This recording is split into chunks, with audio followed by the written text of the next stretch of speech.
লোভী কাক আর চালাক কচ্ছপ। এক বনে একটি বট গাছের ডালে এক কাক বাস করত। সে ছিল খুব লোভী আর ধূর্ত। বনের অন্য পশুদের খাবার কেটে খাওয়া ছিল তার নিত্যদিনের কাজ। একদিন সে বনের পাশে একটি পুকুরে একটি কচ্ছপকে দেখতে পেল। কচ্ছপটি তার খাবারের জন্য পুকুরের পাশেই গাছের ফল কুড়াচ্ছে। কাকটি তখন ভাবল, কচ্ছপের কাছে নিশ্চয়ই মজার কিছু খাবার আছে, ওর থেকে খাবার কেড়ে নিতে হবে কি। কাকটি কচ্ছপের কাছে গিয়ে বলল, এই কচ্ছপ, তুমি কি করছো? কচ্ছপ বিনয়ীভাবে বলল, আমি আমার খাবারের জন্য ফল কুড়াচ্ছি, তুমি কিছু চাও? কাক ভাবল, বিনয়ের সুযোগ নিয়ে কচ্ছপকে বোকা বানাতে হবে। সে বলল, তুমি জানো কি, আমি এই বনের রাজা। এখানে যা কিছু খাবার আছে তা সবার আগে আমাকে দিতে হয়, তাই তোমার ফলগুলো আমাকে দাও।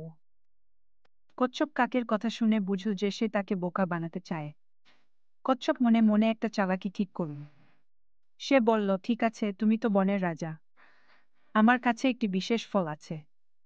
যদি তুমি পুকুরের গভীর পানিতে ডুব দিয়ে আনতে পারো, তবে আমি সেই ফল তোমার জন্য নিয়ে আসব। কাক তখন বলল, আমার ডুব দিতে হবে? ঠিক আছে, আমি সেটা করে দেখাবো। কচ্ছপ কাককে পুকুরের দিকে নিয়ে গেল। কাক পানিতে ডুব দেওয়ার চেষ্টা করলো, কিন্তু সে ডুব দিতে গিয়ে দেখতে পেল তার পালক ভিজে যাচ্ছে। সে রেগে গিয়ে বলল, আমি এটা করতে পারছি না, তুমি আমার সঙ্গে মজা করছো।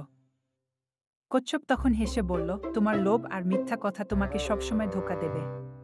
অন্যের খাবার চুরি করার বদলে নিজে পরিশ্রম করে খাওয়া শিখো গো। লজ্জায় কাকটি আর কোনো কথা না বলে উড়ে চলে গেল। গল্পের শিক্ষা, লোভ এবং মিথ্যাচার কোনোদিন সঠিক ফল দেয় না। কঠোর পরিশ্রম আর সততা দিয়ে জীবনে সাফল্য আসে।